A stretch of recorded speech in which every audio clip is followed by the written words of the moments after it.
Hello, Assalamualaikum semua. Okey, jumpa lagi di Rosni Bahari Channel. Hari ni resipi kita adalah resipi ni, kuih ni sangat dulu-dulu ya.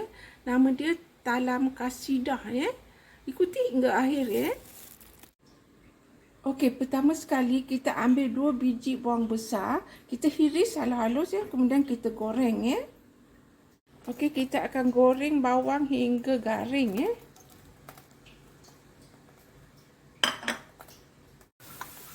Sekejap lagi dia akan perang. Bila perang tu kita angkatlah. Ni belum lagi, tunggu sekejap lagi.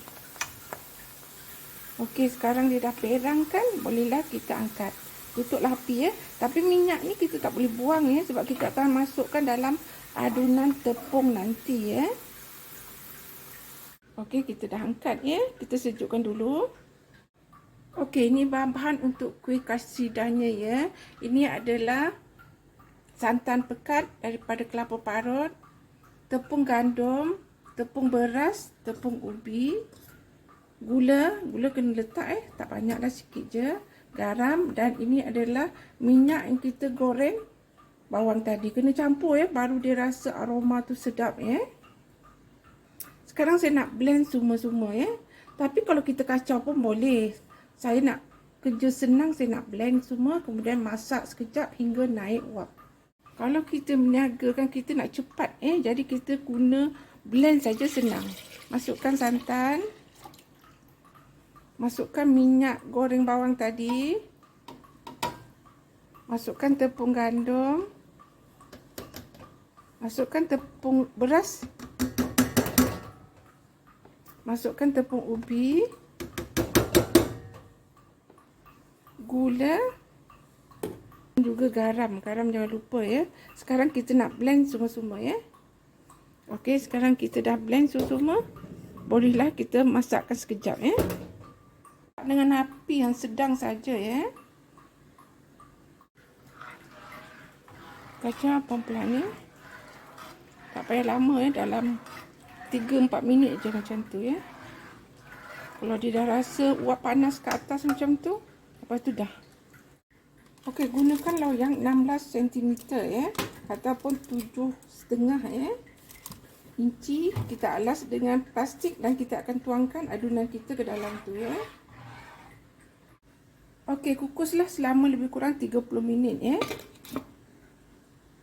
Okey, setelah 30 minit ya, kita buka. Bismillahirrahmanirrahim. Okey, dah masak dah. Cantik sangat ya. So kita sejukkan. Okey, kita keluarkan dari loyang. Bismillahirrahmanirrahim. Tarik je ya macam ni.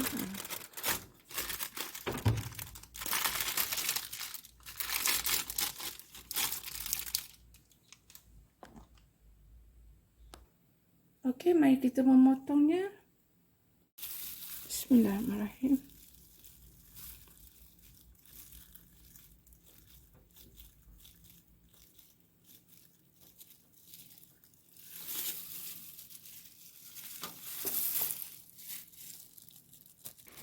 Okey, kita dah memotongnya. Kita nak letak bawang goreng di atas ya.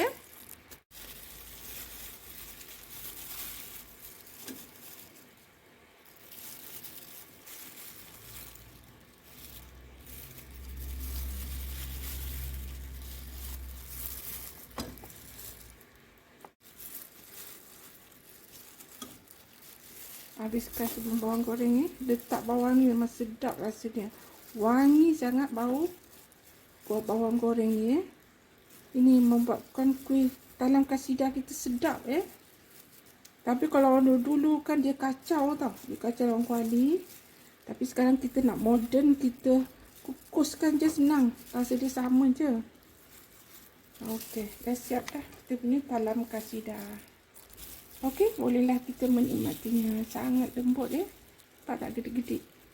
Okey, so terima kasih kepada menonton. Selamat mencuba ya. Jangan lupa like, comment, subscribe and share.